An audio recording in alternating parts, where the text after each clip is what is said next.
नमस्कार, बहुत स्वागत है आपका जी न्यूज की खास पेशकश ज्योतिष गुरु में। मैं हूं आपका ज्योतिष गुरु शिरोमणि सचिन। आज बात करेंगे विनायक चतुर्थी पर अष्टविनायक की, यानी भगवान गणेश के 8 स्वरूप कौन सी 8 समस्याओं का समापन करेंगे, ये आपको बताएंगे। भगवान गणेश को सर्वप्रथम पूजनीय क्यों माना जाता है, ये आपको बताएंगे। इसी के साथ ही अष्टविनायक की विशेष महाकृपा उनके कौन से मंत्र को कितनी बार जपने से हो जाती है, यह भी आपको समझाने और बताने का प्रयास करेंगे। होगा सफलता का अचूक महा उपाय और प्रतिदिन की तरह बताएंगे आपको दैनिक राशिफल, कौन सा रंग आपके लिए बेहतर है। इसी के साथ ही रसोई घर की एक छोटी सी सामग्री आपके क्रोध की, गुस्सा आने की समस्या को एकदम से खत्म करेगी। माताओं बहनों की रोग प्रतिरोधक क्षमता को बढ़ाने का प्रयास करेंगे, यानी कि उनकी इम्यूनिटी कैसे बढ़ सकती है, यह आपको बताएंगे। और होगा सफलता का अचूक महा उपाय हर दिन की भांति। लेकिन शुरुआत करते हैं सबसे पहले आज के दिव्य महामंत्र से। आज का दिव्य महामंत्र है ओम शशि शेखराय नमः। इस मंत्र को आप नोट करें, अद्भुत है ये मंत्र। ओम शशि शेखराय नमः। क्या होगा फायदा भाई? यह मंत्र आज के दिन 108 बार जाप करने से चंद्रमा से संबंधित तमाम जो रोग होते हैं, चंद्रमा से होने वाली जो पीड़ा है, वो हर तरीके से कम हो जाती है या फिर खत्म हो जाती है। आगे की ओर बढ़ते हैं, अवगत कराता हूं आज के पंचांग से। दिनांक 1 अगस्त 2022, दिन सोमवार, श्रावण मास शुक्ल पक्ष की चतुर्थी तिथि, नक्षत्र होगा पूर्वा फाल्गुनी, चंद्रमा सिंह राशि में संचरण करेंगे। राहु काल का समय सुबह 7:30 से 9 बजे के मध्य है। ये जो समय है, इस समय के दौरान आप किसी नए कार्य की शुरुआत बिल्कुल ना करें, वरना कार्य बिगड़ सकता है। दिशाशूल होगा पूर्व दिशा, यानी आज के दिन पूर्व दिशा की तरफ आपको जाने की मनाही है। विषय की ओर आते हैं। आज विषय अद्भुत है, बहुत खास है। बात करेंगे विनायक चतुर्थी पर अष्टविनायक की, यानी भगवान गणेश के 8 स्वरूपों की। सबसे पहले यह जानते हैं कि भगवान गणेश को सर्वप्रथम पूजनीय क्यों मानते हैं। देखिए, भगवान शिव और देवी पार्वती के पुत्र श्री गणेश जीवन की समस्याओं को हल करने में सक्षम है। समस्या आपके व्यापार की हो, नौकरी की हो, स्वास्थ्य की हो, संतान की हो, या फिर किसी भी तरीके की कितनी भी सूक्ष्म से सूक्ष्म समस्या हो, वो उसको हल कर सकते हैं। इसलिए इनकी पूजा सबसे पहले की जाती है, यानी कि जो आप पूजा अर्चना कर रहे हैं वो किसी भी तरीके से असफल ना हो जाए, बिगड़ ना जाए, इसलिए सबसे पहले इनको मनाया जाता है। भगवान गणेश के अनंत नाम और अनगिनत स्वरूप हैं, परंतु इनके 8 स्वरूप ऐसे हैं जो आपकी 8 बड़ी परेशानियों को हर तरीके से खत्म कर सकते हैं। अपनी कुशाग्र बुद्धि के कारण, क्योंकि कुशाग्र बुद्धि होगी तो ही तो बच्चे जो है वो अपनी विद्या को ग्रहण कर पाएंगे। अपनी कुशाग्र बुद्धि से सर्वप्रथम भगवान गणेश ने अपने माता पिता की परिक्रमा की और भगवान कार्तिक से पहले वो अपने माता पिता के सम्मुख प्रस्तुत हो गए। भाई बुद्धि है तभी तो उन्होंने कार्य किया, यदि बुद्धि का इस्तेमाल ना किया होता तो सबसे पहले कैसे आते। तो इसीलिए जो है इन्हें सभी देवी देवताओं में सर्वप्रथम पूजनीय माना जाता है। इन्हें जब इनकी पूजा अर्चना करें, रोली मोली चावल धूप दीप और मोदक विशेष तौर पे दूर्वा अर्पण की जाती है। ये तो बात रही कि भगवान गणेश को सबसे पहले पूजनीय क्यों माना जाता है, ये हमने आपको बताया।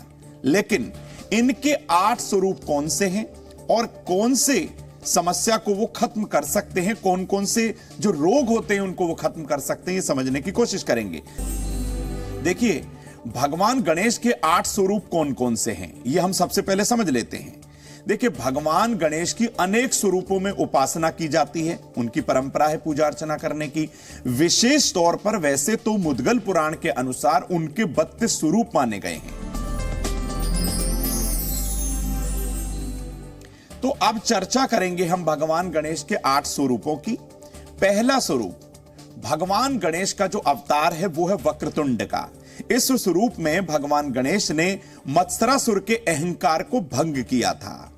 यदि आप शत्रुओं से परेशान हैं, विरोधियों ने आपका जीना मुश्किल कर दिया है, तो आप आज ही के दिन एक लाल आसन पर बैठें, ईस्ट साइड यानी पूर्व दिशा की ओर मुंह करें, वक्रतुंडाय हुम इस मंत्र का रुद्राक्ष की माला से 108 बार जाप करें। ऐसा करने से आपके विरोधी शांत होंगे। बात करते हैं उनके दूसरे स्वरूप की चर्चा की। भगवान गणेश का दूसरा स्वरूप है एक दंत का। इस अवतार में उन्होंने मदासुर राक्षस को पराजित किया था। इस अवतार में उनका वाहन मूषक बताया गया है। तो क्या करना है? यदि आपके हर कार्य में बार बार रुकावट आती है, परेशानी आती है, वो कार्य नहीं हो पा रहा, तो आप आज के दिन यानी कि विनायक चतुर्थी पर आप उत्तर दिशा की ओर मुंह करके बैठें, 27 बार ओम एक दंताय नमः मंत्र का जाप जरूर करें। आपके कार्यों के विघ्न, परेशानी दूर हो जाएगी और इसी के साथ पेट की समस्या हर तरीके से खत्म होगी। बात करते हैं भगवान गणेश के तीसरे स्वरूप की। देखिए, भगवान गणेश का तीसरा स्वरूप है महोदर का, जिसमें श्री मंगल मूर्ति ने मोहासुर का गर्व भंग किया था। यह स्वरूप ज्ञान का स्वरूप है।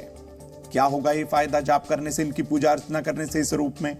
भाई, यदि बहुत ज्यादा मेहनत के बाद आपकी विद्या आप अर्जन नहीं कर पा रहे, आप बार बार फेल हो जाते हैं, ज्ञान की प्राप्ति नहीं हो पा रही, बुद्धि सही कार्यों में नहीं है, तो आप भगवान गणेश के महोदर रूप की पूजा अर्चना जरूर करिएगा और आज ही के दिन करिएगा। उन्हें हर सोमवार और बुधवार के दिन पीले फल फूल अर्पित करिए और ओम महोदराय नमः इस मंत्र को आप नोट करें। ओम महोदराय नमः मंत्र का 108 बार जाप करें। ऐसा करने से आपके मस्तिष्क से जुड़ी हुई समस्याएं भगवान मंगल मूर्ति की कृपा से दूर होंगी। तो आज हम चर्चा कर रहे हैं भगवान मंगल मूर्ति के अष्टविनायक स्वरूप की। लेकिन आपको बता दूं, माताओं बहनों के स्वास्थ्य में हम बताने वाले हैं। यदि उनकी इम्यूनिटी पावर, रोग प्रतिरोधक क्षमता कमजोर हो गई है तो बिल्कुल ना घबराइएगा। ज्योतिष गुरु का एक छोटा सा उपाय उसको बढ़ा सकता है। अब बात करते हैं चौथे स्वरूप की। भगवान गणेश का चौथा स्वरूप है गजानन का। इसमें भगवान गणेश ने लोभासुर का अहंकार भंग किया था। यदि गुस्से और दूषित विचारों से आप पीड़ित हैं, देखिए बहुत बड़ी समस्या होती है आजकल, आप छोटी छोटी बातों पर गुस्सा करने लगते हैं। यदि गुस्से और दूषित विचार, गलत विचार, दूसरों के लिए गलत ख्याल आपके मन में आते हैं और आप वाकई में उसको खत्म करना चाहते हैं, तो आप भगवान गणेश के ओम गजाननाय नमः इस मंत्र का 108 बार जाप करें। ऐसा करने से आपको काफी लाभ होगा।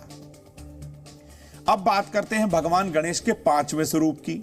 भगवान गणेश का पंचम स्वरूप है लंबोदर का। लंबोदर के रूप में पूजे जाते हैं। इसमें लंबोदर अर्थात जिसका लंबा है उदर, लंबा है जिसका पेट। इस स्वरूप में भगवान गणेश ने क्रोधासुर को परास्त किया था। भाई, यह स्वरूप शक्ति का स्वरूप माना जाता है। यदि कोई व्यक्ति अपने क्रोध पर काबू पाना चाहता है और यदि कोई व्यक्ति किसी को धन उधार दे चुका है और वह धन लौटा नहीं रहा, तो आज के दिन एक लाल आसन पर आप बैठे, पूर्व दिशा की ओर फेस करें, ओम लंबोदराय नमः मंत्र का 108 बार जाप करें और भगवान गणेश को 5 मोदक और थोड़ी सी दूर्वा अर्पित करें। उस व्यक्ति से आपका संबंध मधुर होगा। वह व्यक्ति भगवान गणेश की कृपा से आपका धन धीरे धीरे लौटाने का प्रयास जरूर करेगा। अब बात करते हैं भगवान गणेश के छठे स्वरूप की। अब छठा स्वरूप है विकट। इसमें उन्होंने कामासुर को परास्त किया था। इस रूप में मोर जो है उनका वाहन माना गया है। क्या फायदा होगा इस स्वरूप की पूजा करने से? यदि आपके परिवार में कोई अचानक संकट आ गया है, मुसीबत आ गई है, तो परिवार के सभी सदस्य अपने दाएं हाथ में दूर्वा लेकर ओम विकटाय नमः इस मंत्र को आप नोट कर लीजिए। ओम विकटाय नमः मंत्र का 108 बार जाप करें और सभी अपने दाएं हाथ में ली हुई दूर्वा इसी मंत्र का मन ही मन जाप करते हुए भगवान मंगल मूर्ति को अर्पित करें।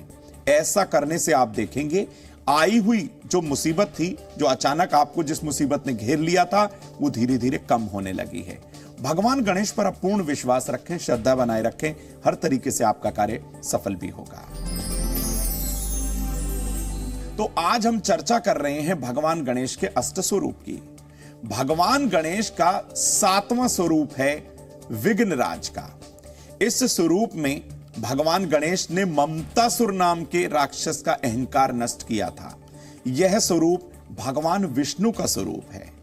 यदि आप इस स्वरूप में भगवान की विशेष पूजा अर्चना करते हैं तो आपके घर में अन्न और धन की बरकत यदि नहीं है तो वो हो जाएगी। आप अन्न धन की बरकत से बहुत परेशान हो चुके हैं, पैसा बहुत कमाते हैं, रुक नहीं पा रहा, तो भगवान विष्णु के ये वाले स्वरूप यानी कि जो हम आपसे साझा कर रहे हैं आज विघ्नराज का रूप, उसमें आपको जरूर उनकी पूजा करनी है। तो कैसे होगी यह पूजा उनके विघ्नराज स्वरूप की? हर रोज सुबह के समय ओम विघ्नराजाय नमो नमः, ओम विघ्नराजाय नमो नमः मंत्र का मात्र 27 बार जाप करिए। जाप पूरा हो जाए, छोटे बच्चों को थोड़ा मोदक या मिठाई आप बांट दीजिए। हर तरीके से आप देखेंगे आपको फायदा होने लगा है। अब बात करते हैं भगवान गणेश के अष्टम यानी कि 8वें स्वरूप की। भगवान गणेश का अष्टम स्वरूप जो है वो है धूम्र वर्ण का, जिसमें उन्हें अभिमानासुर को जो है परास्त किया था। इस स्वरूप में यह भगवान भोलेनाथ का स्वरूप है। भाई भगवान गणेश भी तो रुद्रावतार है। यदि आपकी बीमारी खत्म नहीं हो रही, आप काफी समय से बीमार हैं, दवाओं ने असर करना बंद कर दिया है, डॉक्टर ने दे दिया है आपको जवाब, बिल्कुल ना घबराएं। भगवान के इसी स्वरूप की आपको पूजा अर्चना करनी है, क्योंकि यह भगवान शिव का स्वरूप है। शाम के समय विशेष तौर पर कुशा के आसन पर बैठें, एक रुद्राक्ष की माला लें और ओम धूम्रवर्णाय नमः, ओम धूम्रवर्णाय नमः मंत्र का कम से कम 3 माला जाप करें। ऐसा करने से भगवान शिव की, भगवान गणेश की कृपा होगी और आपके स्वास्थ्य में धीरे धीरे सुधार होना आरंभ हो जाएगा। अब बात करते हैं सफलता के अचूक महा उपाय की, वो भी साझा कर देते हैं। भाई आज के दिन यानी कि विनायक चतुर्थी के दिन शुद्ध सफेद चंदन में आप थोड़ा सा गंगा जल मिलाएं और शिवलिंग पर इसका लेप करें। अपने उसी हाथ से जिससे आपने लेप किया है, उसी हाथ की अनामिका उंगली से आप अपने माथे पर और कंठ पर तिलक करें। आपको फायदा होगा, आपका रुका हुआ कार्य सफल होगा। बात करते हैं माताओं बहनों की सेहत और उनके सम्मान की। आज माताओं बहनों की सेहत में हम बताने वाले हैं, यदि उनकी रोग प्रतिरोधक क्षमता, इम्यूनिटी कम हो गई है तो कैसे ये दोबारा से वापस आ सकती है। देखिए, आधा गिलास पानी में 1/4 चम्मच हल्दी डालकर आप पीना आरंभ करें, आपको फायदा होगा और आप स्वस्थ भी होंगे। बात करते हैं माताओं बहनों के सम्मान यानी उनके रेस्पेक्ट की। देखिए, अपने घर के रसोई घर में हमेशा पानी उत्तर दिशा में रखें और अपने गैस स्टोव को, जिस चूल्हे पर आप खाना बनाते हैं, उसे हमेशा आग्नेय कोण में ही रखें। ऐसा करने से आपको फायदा भी होगा, पेट की समस्या नहीं होगी और आप हर तरीके से सम्मानित बनी रहेंगे। अब बात करते हैं रसोई घर के उस अचूक महा उपाय की, जिसको करने के बाद आपकी क्रोध की समस्या खत्म हो सकती है या फिर काफी हद तक कम हो सकती है। आज हम रसोई घर से लेकर आए हैं साबुत धागे वाली मिश्री। कैसे प्रयोग में लानी है? साबुत मिश्री आप लें, पानी में मिलाएं और पीपल की जड़ में अपने दाएं हाथ से एक धारा के साथ ये अर्पित कर दें। ऐसा करके देखिए, आपके क्रोध की, अकारण क्रोध की कहूंगा, वो समस्या धीरे धीरे कम होने लगेगी। और उस मिट्टी से थोड़ा सा तिलक लेकर अपने माथे पर आप जरूर करिएगा। तो ज्योतिष गुरु ने आपको बताया भगवान गणेश के, भगवान मंगल मूर्ति के अष्ट स्वरूपों की पूजा अर्चना करने से आपको कौन कौन से फायदे होते हैं। फिर किसी नए विषय को लेकर ज्योतिष गुरु आपके समक्ष आएंगे। तब तक के लिए देखते रहिए जी न्यूज। नमस्कार।